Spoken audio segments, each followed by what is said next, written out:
Всем привет! Решили замутить барбекюшницу у себя на даче. Вот, посмотрели очень много видео в YouTube, но взяли оттуда чуть-чуть, отсюда чуть-чуть, но делаем в общем по-своему. В общем, будет из газоблока. Начальный этап, вот он. Сделали бетонную подушку 30 сантиметров и начинаем возводить как бы что-то из старого газоблока, что было, что-то из нового. Закупили материал. Вот. Весь процесс как бы постараемся заснять, чтобы в дальнейшем другим было легче. Ну что, закончили первый этап. Вот. Установили столешку. Все из газоблока 15 сантиметров, дабы было, чтобы покрепче. Высота у нас получилась от основного пола 75 сантиметров. Плюс кирпич. Ну, посчитали, что это самое удобное. Вот. Дадим сейчас часок подсохнуть, прихватиться. И начнем возводить уже ребра основной своей барбекюшницы. Посмотрим далее, что у нас получится из этого. Ну и так, 4 часа работы позади. Добрались мы до козырька. Сварил вот такую приблуду, в общем, своими руками из уголка. То есть пропилил газоблок и буду сейчас монтировать козырек. Вот так вот пропилили газоблок. Будем укладывать. Вот.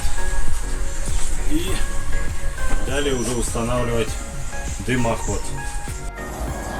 Ну что, друзья, рабочий день идет к концу. 4 вечера. Вот все, что сделали за сегодня. То есть подняли основной каркас, стол, верхняя крышка, отварили и начали делать дымоход.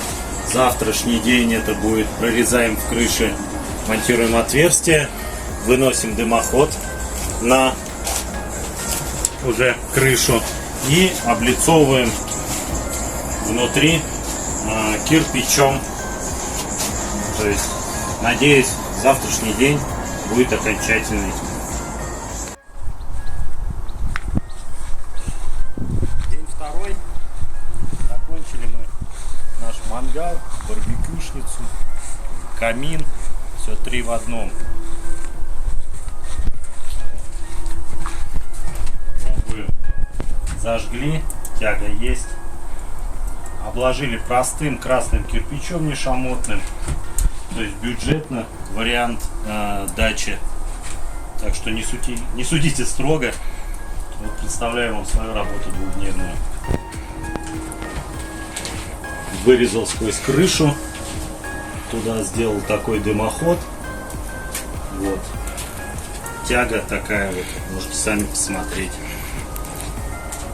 Кому интересно, как, сколько потратил, как делал, пишите в комментариях. Всегда отвечу. То есть, еще раз повторяю, делал сам для себя на даче. Посмотрел какие-то ролики. То есть что-то взял оттуда, отсюда, что-то добавил свое. То есть, ну, я считаю, что получилось очень неплохо. Всем рекомендую.